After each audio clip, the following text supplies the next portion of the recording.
Hi, everyone. I'm Frank Malakote. I'm an anchor reporter for KTVU Fox 2 here in the San Francisco Bay Area. My guest is Nancy Light from the California Wine Institute to talk about how California's wineries are keeping wine lovers engaged during the COVID-19 pandemic. Nancy, good to have you with us. Good morning, good afternoon. Great to see you, Frank. Thanks so much for having me on. Okay, well, I did a little homework and I found out that wine sales across the board are up about 29%, nearly 30%. So apparently, even though we're sheltering in place, people have not forgotten about their Chardonnays and their Cabernets. That's exactly right. I think people are having every meal at home, or sometimes they're hopefully taking out to support our restaurants. I know we're doing that, but people are doing more cooking, and wine and food and wine with a nice meal is something that people can still enjoy, and I think is even more important when we are, homebound these days. Oh, I agree. There's a wine bottle on the table every night for me. A glass goes great with a wonderful meal. Let's talk about the tasting rooms, because there's over 1,000 wineries across California. Some of them are very small, and they really depend upon the foot traffic coming in, the word of mouth, joining the clubs, and that sort of thing. And you can't do that right now. You can't do that.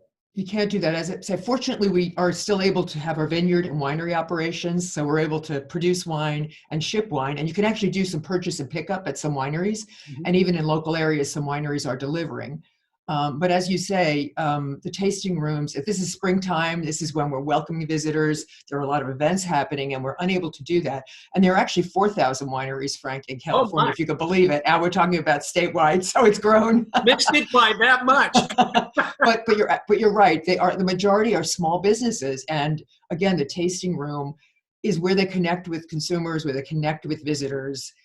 We get 23 million visitors from around the world visit California wineries each year.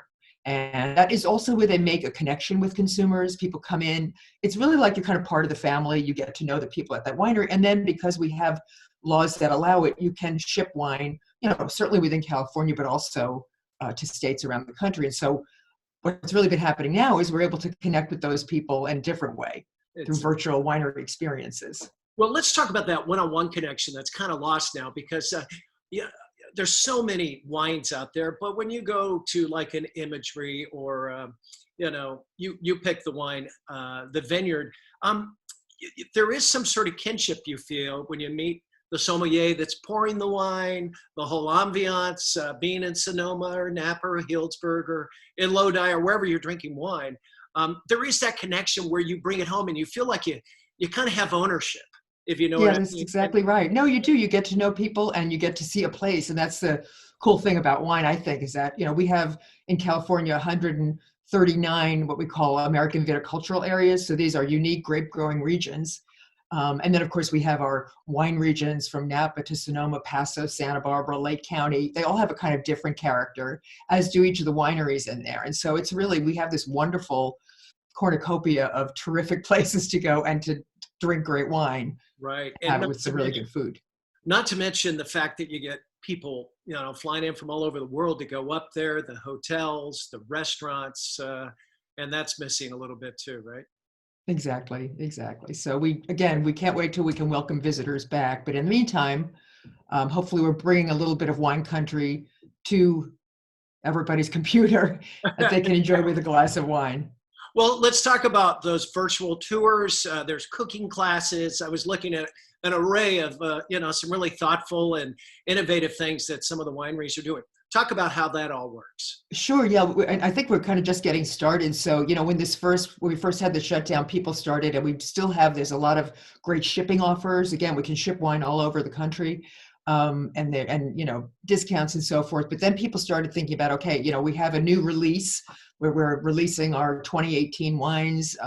We were supposed to have a release party. How do we kind of move that to the computer? So virtual wine tastings. And we have on our Discover California Wines website, under our events, in place of the actual events that we now have virtual events. So there's all kinds of tastings, often with food pairings. There's cooking demonstrations. There are meal delivery packages. There's care packages you can send of wine and cheese. And, it's really the limitation is only on how creative people can be, and how good their computer skills, I guess, are. But it's really kind of fun because, even if you're in California, you may be an hour or two away from a winery, but I can't just turn around and go visit Santa Barbara, but now I can log on and be part of a tasting that's happening at Melville Winery, for example, in Santa Barbara, or at Tolosa in San Luis Obispo. Sure. And how do they go out in a Zoom room, invite people? Here's the link, and maybe go out and buy some of our wines, and we're gonna have a tasting and drink along with our sommelier.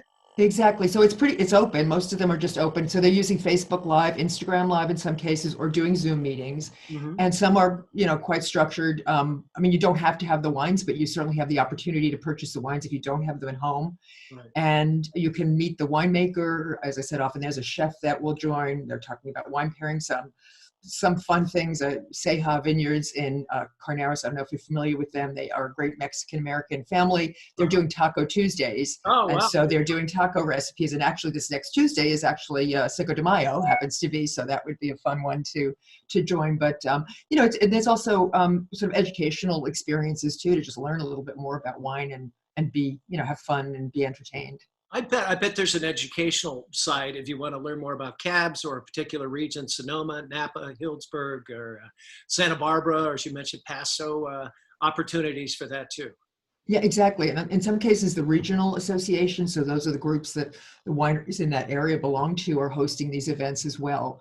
So I know Paso Robles, you mentioned, for example, they have Paso Zoom hangouts that happen regularly once a week. I think the winemakers come and they just sit around and they're just chatting. So it's like you might be sitting out on a deck somewhere with some cool winemakers, learning a little bit about that. El Dorado in the Sierra Foothills is doing kind of more of a in-depth overview and learning about the subregions within the Sierra Foothills, which is a great wine region if you haven't been up there. So again, these are, we'd love to be there in person, but this is the silver lining. We get to visit places that are a little bit further afield than normally. And of course, those in our North Coast backyard here.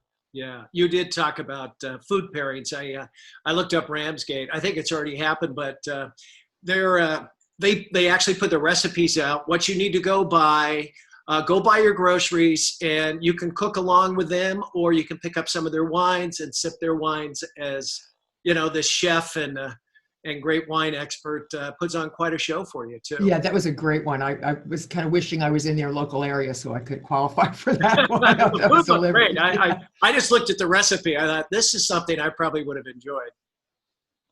Yeah, no, but that's great. And then in Mendocino, Pennyroyal Farms. I don't know if you're familiar with that winery. That's kind of the sister winery to Navarro up in Anderson Valley. They're actually a creamery is also, so they're a cheesemaker. And so they're doing a care package of some of their wines and cheese. But again, there's over 100 of these events on our website, and they're always changing. And as I say, I think people are just getting started. And I think the other thing that's interesting is that as people are realizing how great it is to connect with wine lovers and their club members and customers around the country, many are looking at this as kind of a permanent thing, maybe not the only thing, but as something that they will continue after this, because again, we can have people, we actually at Wine Institute have been doing weekly sessions with trade, buyers and sommeliers from around the world, featuring different winemakers to just really keep California top of mind at this point when we can't be traveling and hosting events. Well, I think our world's going to change. Just the way we do business, the way we greet people.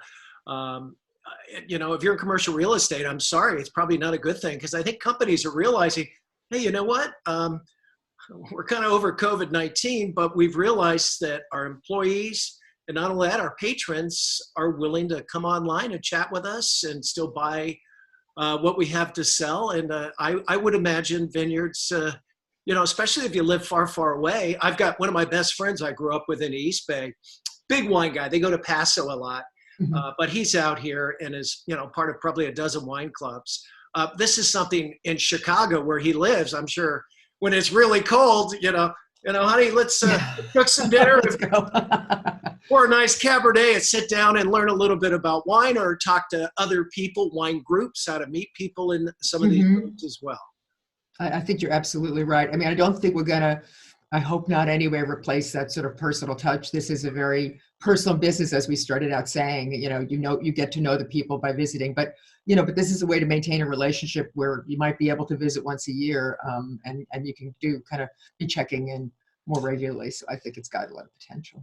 Well, you touched on it. I know they can still sell their wine commercially, but are the vineyards all holding up pretty well under these conditions? You got the pickers, the packers. You got to make the wine and get it out, and it's been kind of tough sledding, obviously, with COVID-19 hanging over. It has, as I say, fortunately, we were considered an essential business in terms of the fact that we do supply grocery stores and that we do have a product where you can't just leave the vineyard sitting there and you can't leave the wine in the tanks. You have to continue to, Right.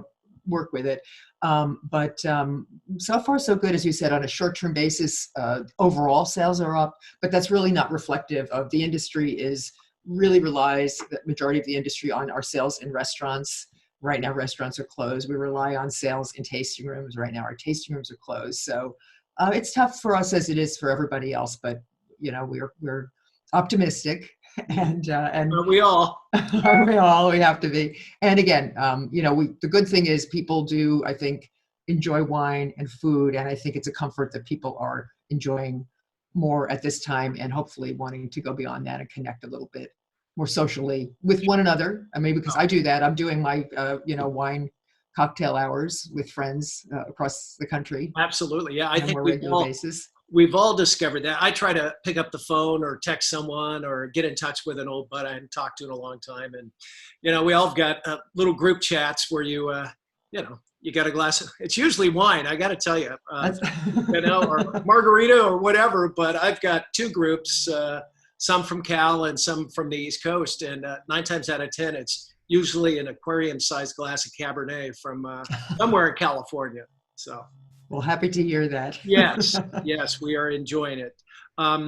How about prices? Are we going to see, is that going to go up a little bit because of what's transpired, or? No, it usually works the other way, Frank. Yeah. Well, first of all, in terms of supply, we're not constrained in supply. I mean, we've had a number of good harvests. So I think, again, I mentioned that right now there are some great shipping discounts, and I don't think price is going to be impacted in terms of wines in the foreseeable future. Again, we're very well supplied, and it's a very, very competitive market. So I think we'll still be seeing wine at great prices across the board. Well, I've asked you this before, but give us 2 or 3 of your favorites, maybe some wines we don't know a lot about that maybe some of the viewers out there might want to, give a try or check out their website. Okay, well, I'll mention I happen to have 3 sitting on the table back here, so I might as well go with those. And hopefully, we've got over 1,000 members at Wine Institute, and they all make fabulous wines. So anyway. Well, I don't want to leave anyone out, but I saw the wine. Yeah. Go for it. Okay, well, I've got the one here. I've got is the Groth Vineyards, which is a wonderful Go ahead and pick it up. family in. Show off their labels, and I will. So this is Groth Vineyards and Winery. This is in Napa Valley, in Oakville district of Napa Valley. Mm-hmm. And they make wonderful Cabernets, of course, but I also love their Sauvignon Blanc. It's just a perfect wine for any meal, pretty much. It's a very versatile wine and just refreshing and delicious. And I love the style that they make, and just a fabulous winery. I know that they are doing some events, so definitely check out Groth. Okay. Then another, and these are all from different regions, so is Navarro. I think I mentioned their Pennyroyal Farms, but this is the flagship Navarro Vineyards in Mendocino County and Anderson Valley. This is their Cabernet Sauvignon from 2016. This is a winery that is pretty much exclusively direct sales, so they have a very robust wine club, make wonderful wines and a lot of varieties. They're actually really well known for their Pinots as well.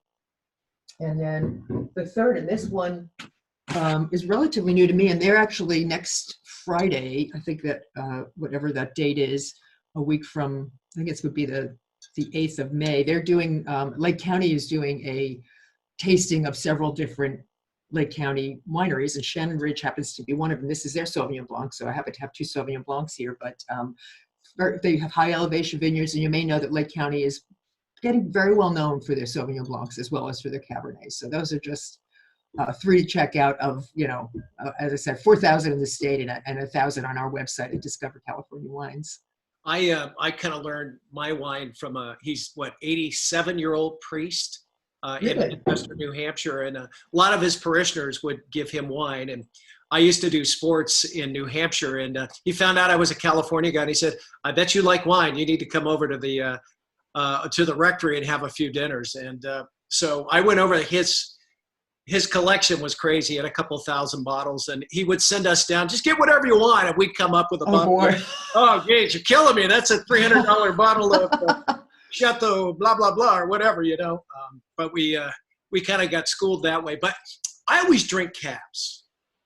I like my wine thick and rich. Help me out. Where should I venture off to kind of get off that? Well, you don't have to get off that. Number one, California does a terrific job in many regions around the state. So, and there are different styles. I'm certainly the big, robust side, it's just a great. But if you want to venture beyond that, I mean, I would say California's Infidels, which again are thought of as being big, robust, high alcohol wines. And there are certainly some in that style. And there's a big group of fans that like that, but they really run a range of styles as well. And, again, there are great, a lot of old vine Zinfandels from around the state in the Lodi region, in the Sierra foothills in Amador. Paso also has some. So I think that would be another that's kind of coming on strong, not as widely available, but is Petite Syrah, which was traditionally a blending grape, but made on its own and made with care. It makes terrific wine. Concannon in Livermore Valley is sort of one of the early pioneers of that. And again, there's great examples. And actually on our website, you can search by varietal. So if you were interested in a specific varietal and wanted to see, where that was made and what regions and what wineries, you can find it that way. So that's 2 possibilities. I need to jump off into the deep end. I love my cat. Oh my God. Well, also blends. That's another way. Maybe you want to go, there's a lot of blending, mainly in Rhone varieties. So, but there's a lot of cross blending of even cabs and zins. And so you might want to try that. But again, you enjoy what you enjoy, Don't feel bad about it. All right. Nancy Lai, California Wine Institute, want to thank you for joining us and shedding a little light on California wine industry as we all kind of shelter in place, per se. Thank you so much. And again, really appreciate having you on and getting to talk about this. I'm Frank Malika. Let's send it back to you.